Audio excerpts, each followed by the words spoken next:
జయ జయ కృష్ణ ముకుంద మురారి. శ్రీ గోదారంగనాథాభ్యాం నమః.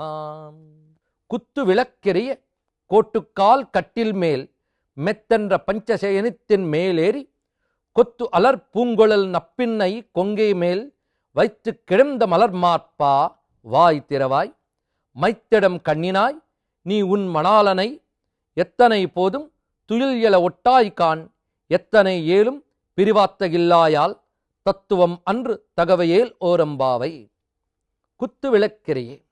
ఇక్కడ ఈ పాశురంలో సగభాగం పరమాత్మని మేల్కొలుపుట, ఇంకో భాగం నీలాంబని మేల్కొలుపుట రెండూ కనబడుతున్నాయి.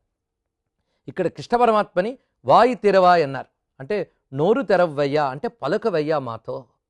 పైగా ఏ విధంగా నిద్రపోతున్నాడు అతను, ఒక అద్భుతమైన దృశ్యాన్ని చూపిస్తున్నారు. ఒక ఎత్తైన మంచం మీద నిద్రపోతున్నట్ట. ఆ మంచం సమీపంలో గుత్తుల దీపములున్నాయి. కుత్తు విళక్ అంటే గుత్తులుగా ఉన్న దీపములు. గుత్తుల దీపములు అంటే ఒక ప్రమిదలో అన్ని వైపులో ఒత్తులు ఉంటే దాన్ని గుత్తు దీపము అని అంటారు. సాధారణంగా పంచవర్తి దీపములు అని 5 ఒత్తులతో దీపాన్ని పెడతారు.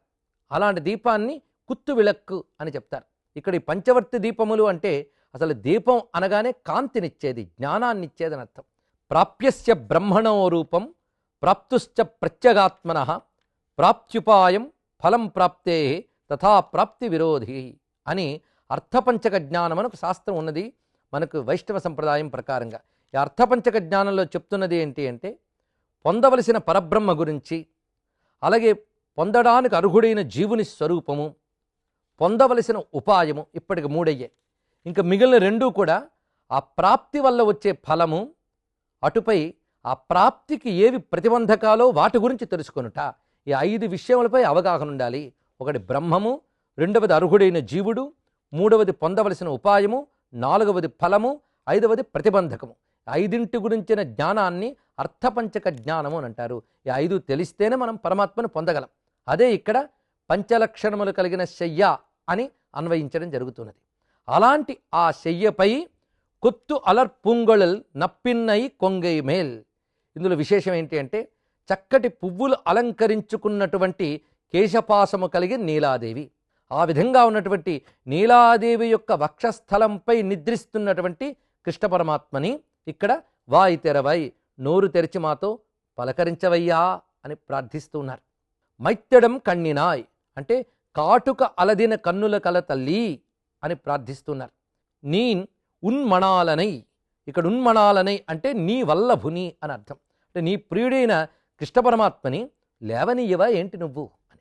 అంటే అలా ఆయన్ని గాఢంగా ఆలింగనం చేసి పట్టుకున్నావు. మాకు కావాలి ఆయన యొక్క అనుగ్రహం. ఆయన నువ్వు నిద్ర లేవనివ్వవా, నువ్వు లేచి ఆయన్ని కూడా మెలకువనిచ్చి మమ్మల్ని అనుగ్రహింపజేయవమ్మా అని చెప్పడం ఇక్కడ. అందుకే తుయుల్ ఎలా ఒట్టాయకాన్ ఎత్తనే ఏలుం పిరవాత్త గిల్లాయాల్. దీని భావం ఏంటి అంటే ఆయన ఎడబాటు కాసింతసేపు కూడా నువ్వు సహించలేవా, అందుకే ఆయన నిద్ర లేవనివ్వకుండా నువ్వు చేత్తో పట్టుకుని నిద్రపుచ్చుతూ ఉన్నావు. కాసింత కూడా ఆయన ఎడబాటు సహించలేవా, దయచేసి నువ్వు మేల్కొని ఆయన్ను మేల్కొననిచ్చి మీ ఇరువురి అనుగ్రహం మాకు కలిగించమ్మా అని ప్రార్థిస్తున్నారు. పైగా ఆయన మేల్కొలనివ్వకుండా నువ్వు అలా ఉండడం అనేది నీ స్వభావానికి తగినది కాదు సుమా. తత్వం అన్రు తగవు అంటే నీ స్వరూపానికి నీ స్వభావానికి తగిన పని కాదు ఇది. అనగా నువ్వు అనుగ్రహ స్వరూపునివి. మేమందరం ప్రార్థిస్తూ ఉన్నాం, కరుణగల నీకు ఇది తగని పని సుమా. దయచేసి అనుగ్రహించి ఆ స్వామి యొక్క కృప మనకు కలిగేలాగా అని మేల్కొలుపమ్మా, ఆయన మాతో మాట్లాడనీయమ్మా అని ఇందులో మేల్కొలుపు భావం ఉన్నది.